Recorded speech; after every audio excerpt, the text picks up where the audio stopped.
నమో వెంకటేశాయ. ఏడుకొండలవాడ వెంకటరమణ గోవింద గోవింద. శ్రీ శ్రీనివాస శ్రీ వెంకటేశ గోవింద గోవింద.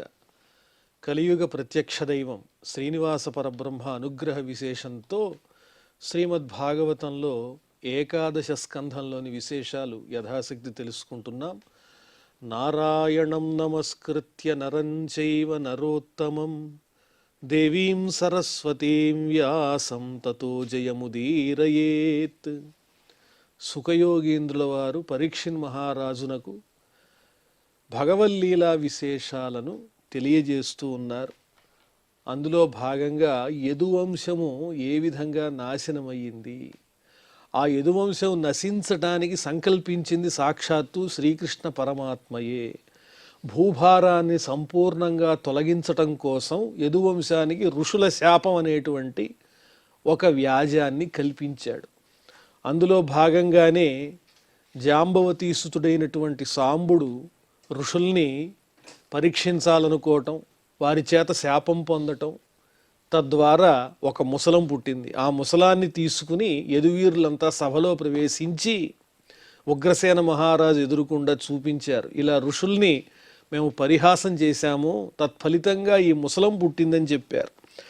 తచ్చూర్ణయిత్వా ముసలం యదురాజస్స ఆహుకః సముద్రసలిలే ప్రాస్యత్ లోహంచాస్యావశేషితం.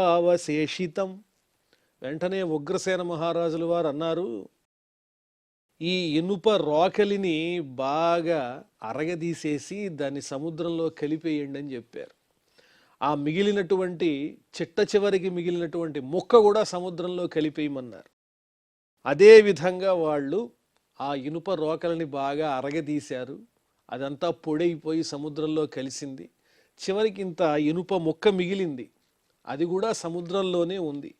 ఆ ముక్కని కశ్చిత్ మత్స్యోగ్రసీత్ లోహం చూర్ణాని తరళైస్తతః ఉహ్యమానాని వేళాయాం లగ్నాన్యాసన్ కిలైరకాః. ఆ ఇనుప ముక్కని ఒక చేప మింగేసింది. మింగిన తరువాత కొంతమంది మత్స్యకారులు చేపల్ని పట్టే సందర్భంలో ఈ లోహపు ముక్కని మింగినటువంటి చేపను కూడా పట్టుకున్నారు. ఆ తరువాత ఆ లోహపు ముక్క బయటపడింది దాని గర్భం నుంచి. దాన్ని ఒక బోయవాడు స్వీకరించాడు. మరి ఈ అరగదీసినటువంటి ఇనుప రోకలి నుంచి వచ్చినటువంటి నుసి ఏదైతే ఉందో అదంతా సముద్ర తరంగాల ద్వారా ఒడ్డుకి చేరుకుంది. ఆ ఇనుప నుసి నుంచి ముళ్ళతో కూడిన గట్టిగా ఉండేటువంటి తుంగ మొక్కలు ఉద్భవించినాయి. ఆ తుంగ గడ్డి ఎలా ఉన్నది అంటే అది కూడా ఇనుములాగానే ఉంది, ముళ్ళతో కూడి ఉన్నది. అలాంటి దారుణమైనటువంటి తుంగ గడ్డి మొలిచింది ఆ ముసలము యొక్క చూర్ణము ద్వారా. మత్స్యోగ్రహీతో మత్స్యఘ్నై జాలే నాన్యై సహార్ణవే తస్యోదరగతం లోహం సశల్యే లుబ్ధకో అకరోత్. ఈ చేప మింగినటువంటి ఆ మిగిలిపోయినటువంటి ఇనప ముక్క బయటపడిన తర్వాత దాన్ని ఒక బోయవాడు తన బాణానికి పైన ములుకుగా ఏర్పాటు చేసుకున్నాడు. అంటే పక్షుల్ని గురి చూసి వేసినప్పుడు ఆ పక్షుల్ని తొందరగా సంహరించటం కోసం పదునైనటువంటి ఇనుప ముక్క చాలా ఉపయోగపడుతుందని దాన్ని బాణానికి ముందు ఏర్పాటు చేసుకున్నాడు. భగవాన్ జ్ఞాత సర్వార్థ ఈశ్వరోపి తదన్యథ కర్తుం నైచ్ఛత్ విప్రశాపం కాలరూపీ అన్వమోదత. ఈ జరుగుతున్నటువంటి విషయాలన్నీ శ్రీకృష్ణ పరమాత్మకు తెలుసు. అన్ని విషయాలు ఎరిగినవాడైనప్పటికీ అది మార్చాలని ఆయన అనుకోలేదు. ఎందువల్లంటే కాలాన్ని మార్చకూడదని ఆయన నిర్ణయించుకున్నాడు. అంతవరకు యదువంశాన్ని నిలబెట్టాడు ఆ పరమాత్మ. తాను కూడా అవతార పరిసమాప్తి చేసే సమయానికి భూభారం అనేది ఉండకూడదనేది ఆయన సంకల్పం.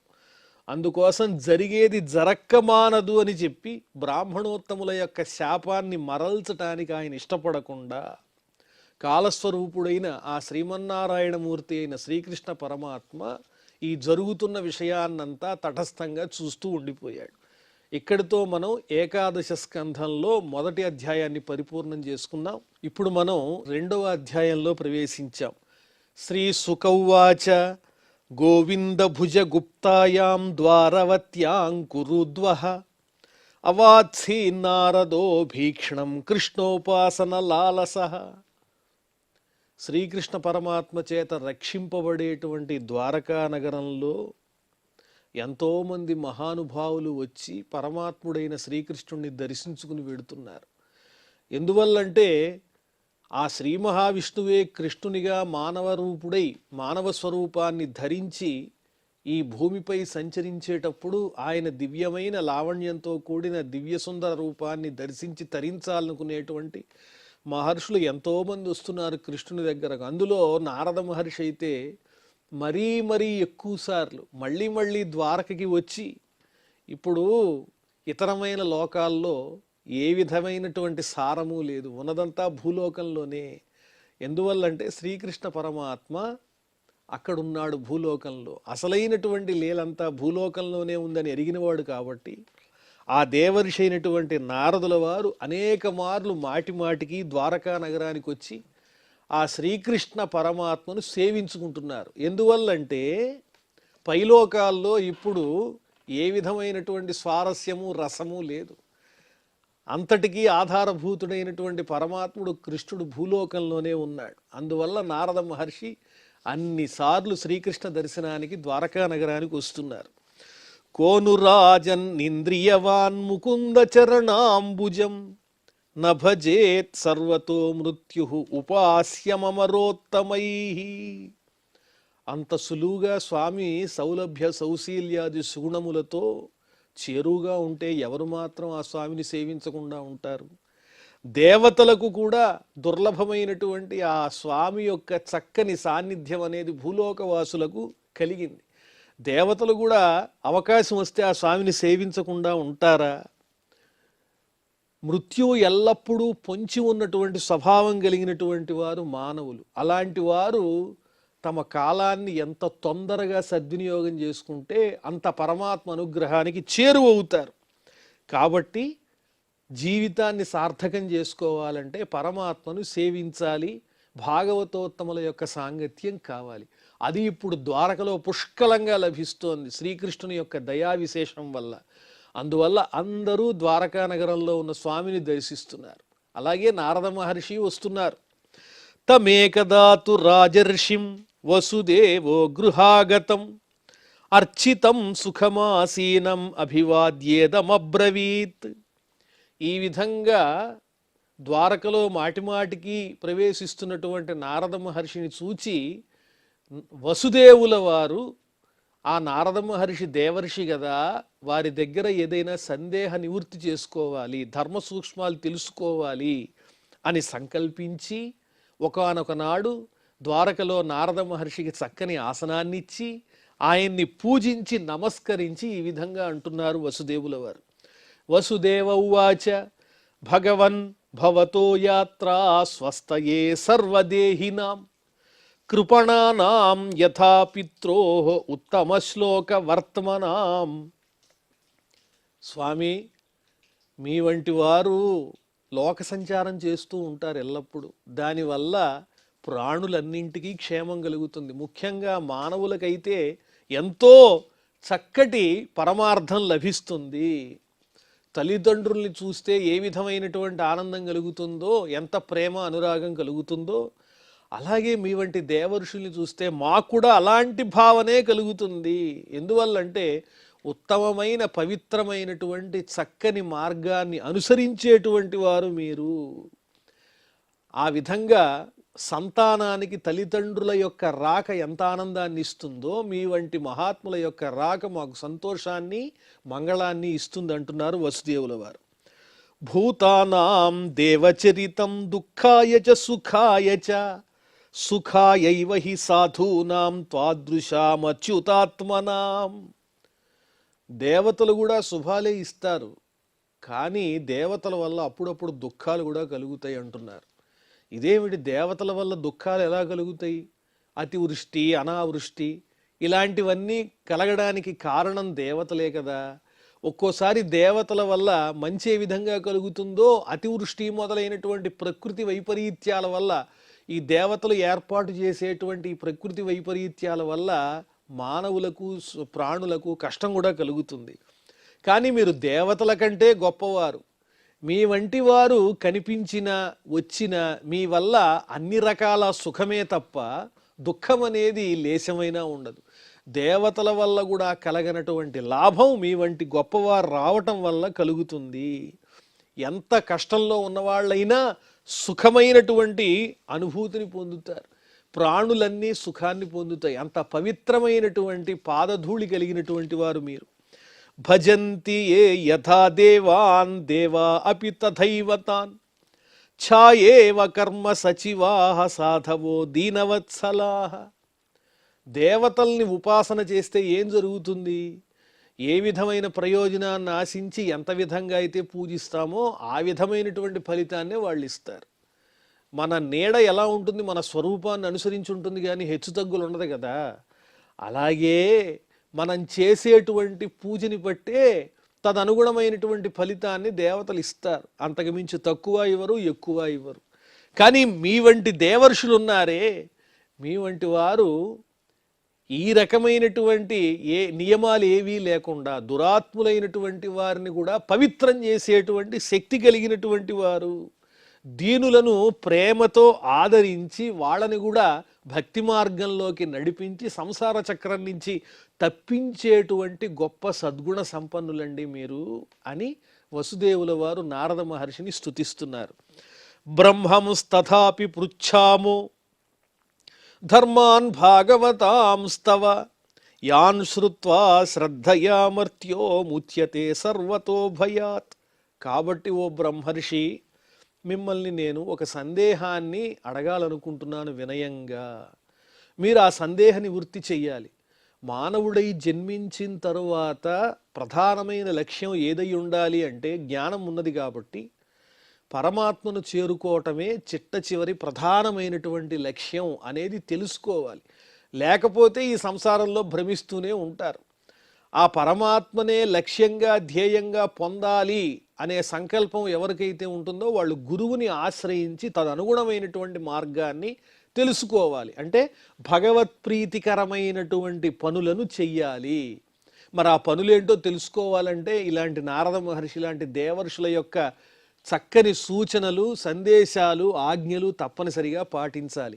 అదే వసుదేవుల వారు కోరుతున్నారు నారద మహర్షిని, మహర్షి ఏ విధమైనటువంటి క్రియలను ఆచరిస్తే భగవంతుడికి ప్రీతి కలుగుతుందో అది నాకు తెలియజేయండి.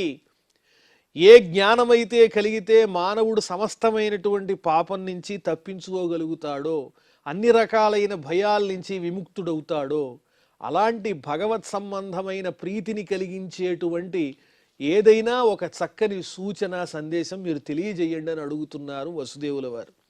అహంకిల పురాణంతం ప్రజార్ధో భువి ముక్తిదం అపూజయం నమోక్షాయ మోహితో దేవమాయయ. కష్టపడి పరమాత్ముని అనుగ్రహం సంపాదించిన తర్వాత కూడా భగవంతుడు ప్రవర్తింపజేసేటువంటి మాయా విశేషం వల్ల దేనికోసం భగవద్ అనుగ్రహాన్ని కోరుతున్నామో మర్చిపోయి భగవంతుని మాయ వల్లనే ఐహికమైనటువంటి విషయాలనే మళ్ళీ వరంగా కోరుకుంటారు చాలామంది. దానికి కారణం ఏంటంటే విష్ణుమాయ. ఆ విధంగానే ఓ నారద మహర్షి, గత జన్మలలో నేను భగవద్ అనుగ్రహం కోసం శ్రీ మహావిష్ణువు కోసం తపస్సు చేసి ఆ స్వామి ప్రత్యక్షమైతే ఆ స్వామి సాన్నిధ్యాన్ని కోరుకోకుండా నాకు నువ్వు సంతానంగా కావాలని కోరుకున్నాను. ఇదే విష్ణుమాయ. అపూజయం నమోక్షాయ, మోక్షం కోసం ఆయన్ని నేను పూజించలేదు. ఆయన చేత మోహాన్ని పొందినటువంటి వాడనై సంతానాన్ని కోరుకున్నాను. అందువల్లే మళ్ళీ మళ్ళీ నేను జన్మలు పొందాను. యథా విచిత్ర వ్యసనాత్ భవద్భిః విశ్వతో భయాత్ ముచ్యేమ హ్యంజసైవాద్ధ తథా నశ్యాధి సువ్రత. ఎన్నో రకాలైనటువంటి దుఃఖాలు ఉన్నాయి ఈ సంసారంలో. విచిత్రమైనటువంటి వ్యసనములు అంటే రకరకాలైన కష్టాలు ఉన్నాయి, చెప్పుకోలేనివి. ఆ బరువు బాధ్యతలన్నీ పోయి శాశ్వతమైనటువంటి ఆనందం, భగవంతుని యొక్క సాన్నిధ్యం అంటే ముక్తి లభించే మార్గమేమిటో మీరు తెలియజేయవలసింది. ఈ విశ్వంలో ఉన్నటువంటి భయం ఏదైతే ఉందో దాని నుంచి తప్పుకునేటువంటి మార్గాన్ని, తేలికైనటువంటి మార్గాన్ని ఎలా తప్పించుకోగలమో ఆ విషయాన్ని మీరు నాకు ఉపదేశించండి అని వసుదేవుల వారు నారద మహర్షిని ప్రార్థించారు. శ్రీ సుకౌవాచ రాజన్నేవం కృత ప్రశ్నో వసుదేవేన ధీమత ప్రీతస్తమాహ దేవర్షి హరే సంస్మాదితో గుణై. ఎప్పుడైతే వసుదేవుడు ఈ విధంగా నారద మహర్షిని ప్రశ్నించారో బుద్ధిమంతుడైన వసుదేవుడు వెంటనే నారద మహర్షికి అమితానందం కలిగింది. ఎందువల్ల? వసుదేవుడు అడిగినటువంటి ప్రశ్న భగవత్ సంబంధమైనది కాబట్టి నారదుల వారికి ఆనందం. దాంతో ఈ రకంగా వసుదేవుల వారు అడిగిన ప్రశ్న వల్ల నేను పరమాత్మను తలుచుకోగలిగాను ఈ క్షణం. దీనికి కారణం వసుదేవుడే. మరింతగా భగవన్నామస్మరణ చేసే అవకాశం నాకు దక్కింది. ఆ శ్రీ మహావిష్ణువు గురించి చర్చించేటువంటి అవకాశం నాకు లభించిందని నారద మహర్షి పరమానంద భరితులైపోయారు. నారద ఉవాచ సమ్యగే తద్వ్యవసితం భవతా సాత్వతర్షభ యత్పృచ్ఛసే భాగవతాన్ ధర్మాంస్త్వం విశ్వభావనాన్. నీవు చక్కటి నిశ్చయంతో సంకల్పంతో ఉన్నావయ్యా వసుదేవ. యదువంశంలో నీవు చాలా పుణ్యాత్ముడవు. నీవు అడిగినటువంటి ప్రశ్న చాలా ఉత్తమమైనది. ఏమిటది అంటే భగవంతునకు ఏ విధంగా ప్రీతిని కలిగించాలి. ఈ ప్రశ్న ఈ సమస్తమైన జగత్తుని పావనం చేసేంత శక్తి కలిగినటువంటి ప్రశ్న. ఈ ప్రశ్న వల్ల నేను ఎంతో సంతోషిస్తున్నాను. ప్రతి ఒక్కరికి కావలసినటువంటి ప్రధానమైనటువంటి లక్ష్యం ఇదే. భగవత్ప్రీతికరంగా ఏం చెయ్యాలనేదే ముఖ్యంగా మానవుడు తెలుసుకోదగినటువంటి ప్రథమ కర్తవ్యం. శృతోను పఠితో ధ్యాతః ఆదృతో వానుమోదితః సద్యః పునాతి సద్ధర్మో దేవ విశ్వద్రుహోపి. ఈ భగవత్ సంబంధమైనటువంటి చక్కని జ్ఞానాన్ని ధర్మాన్ని విన్న, చదివిన, ధ్యానించిన లేదా ఆదరించిన, అంగీకరించిన, ఏం చేసినా కూడా వారు భగవత్ సంబంధమైన విషయంలోనే ఇవన్నీ చేస్తున్నారు. కాబట్టి ఈ చెప్పిన వాటిల్లో ఏ ఒక్కటి ఆచరించినా కూడా వెంటనే వాళ్ళు పునీతులైపోతారు. ఒకవేళ ఏదైనా తెలిసి తెలియక పాపాలు చేసిన వాళ్ళు కూడా ఇలాంటి భగవత్ సంబంధమైన శ్రద్ధ కలగటం ద్వారా వాళ్ళ పాపాలు పోయి పునీతులవుతారు, భగవద్ అనుగ్రహానికి పాత్రులవుతారు. త్వయా పరమ కళ్యాణ పుణ్యశ్రవణ కీర్తన స్మారితో భగవానద్య దేవో నారాయణో మమ. నువ్వు అడిగిన ప్రశ్న నాకెంతో ఉపకారం చేసింది. ఏమిటా ఉపకారం అంటే ఉత్కృష్టమైనటువంటి కళ్యాణ గుణములు కలిగినటువంటి వాడు, చక్కని పుణ్యమైనటువంటి చరిత్ర కలిగినటువంటి వాడు, కీర్తి కలిగినటువంటి వాడైన ఆ పరమాత్ముడు శ్రీ మహావిష్ణువు నారాయణుడు నా చేత స్మరింపబడ్డాడు. ఎల్లప్పుడూ నేను స్మరిస్తున్నా. ఈనాడు మరింతగా ఆయన గురించి నేను స్మరించేటువంటి భాగ్యం, అదృష్టం నీ వల్ల కలిగింది వసుదేవ. అత్రాప్యుదాహరంతీమం ఇతిహాసం పురాతనం ఆర్షభాణాంచ సంవాదం విదేహస్య మహాత్మనః. నువ్వు అడిగిన ప్రశ్నకి సమాధానం చెబుతున్నాను. ఏమిటంటే దీని గురించి, ఈ ప్రశ్న గురించి పూర్వమే కొన్ని సంవాదములు జరిగినాయి.